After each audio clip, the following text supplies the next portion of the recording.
Edson Barboza and Kevin Lee, another top 10 contenders fight. This one over in the lightweight division. You got number 4 ranked Barboza coming off of that loss to Khabib Nurmagomedov back on New Year's, well, it was December 30th. Yeah. And then number 7 ranked Kevin Lee, who is coming off of a loss to Tony Ferguson.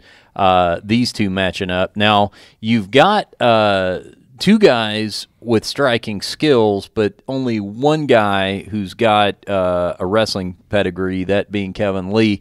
My thought, Frank, is that wrestling pedigree may come in handy in this fight if Edson Barboza is kicking at you. I agree. I think that, I mean, Edson's going to throw kicks.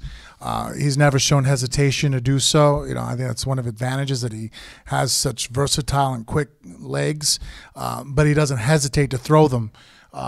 Where some other guys seem to get gun shy. It's like, well, I mean, if you don't throw the kick and you still get taken down anyways, what the hell was it worth? But I feel like Kevin is just a well-rounded fighter. We've seen that he's very good on the ground with the wrestling, you know, and good striker. So I think that kind of nullifies out the stand-up portion.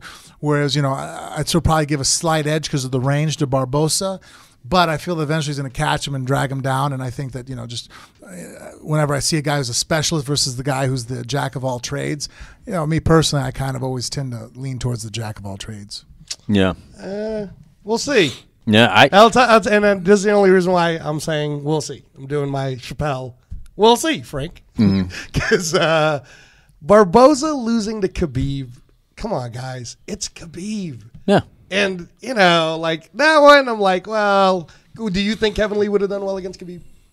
No. No, so, I don't either. So that's my whole thing. thing. but I'm not even using that as the now here's common denominator. So my common denominator on, and I would lean towards Kevin Lee being the favorite because he's younger, like you said, you know, strong, blah, blah, blah. The common thing I look at is the Tony Ferguson fight. And Barboza was actually beating Tony Ferguson up until the illegal up kick, which kind of rocked Barboza's head, which eventually led to a finish. Versus Tony Ferguson's striking kind of bothered Kevin Lee a little bit, and then it eventually ended up in a submission. So I don't know. I mean, I know they both. I also think, though, that Ferguson's striking really evolved compared to when he first started. But does he hit as hard as Barboza? No, but he throws longer, straighter punches. Okay.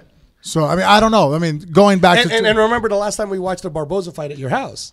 It was during the Holly Holm-Shevchenko. Remember how he kicked the shit out of Gilbert Melendez's leg? Oh, yeah. So totally. I'm just saying. Oh, if it's on the feet, it's anybody's game. I mean, this is a war. And I'll slide more towards Barboza if he doesn't go down. Yeah. I just think that if it does hit the ground, Kevin's going to be able to hold him down, and is a pretty good submission game. I agree. I'm also a little biased. Kevin trains over there with Drysdale. Yeah, I agree. That's a good weekend double feature that the UFC has coming at you from Atlantic City this weekend.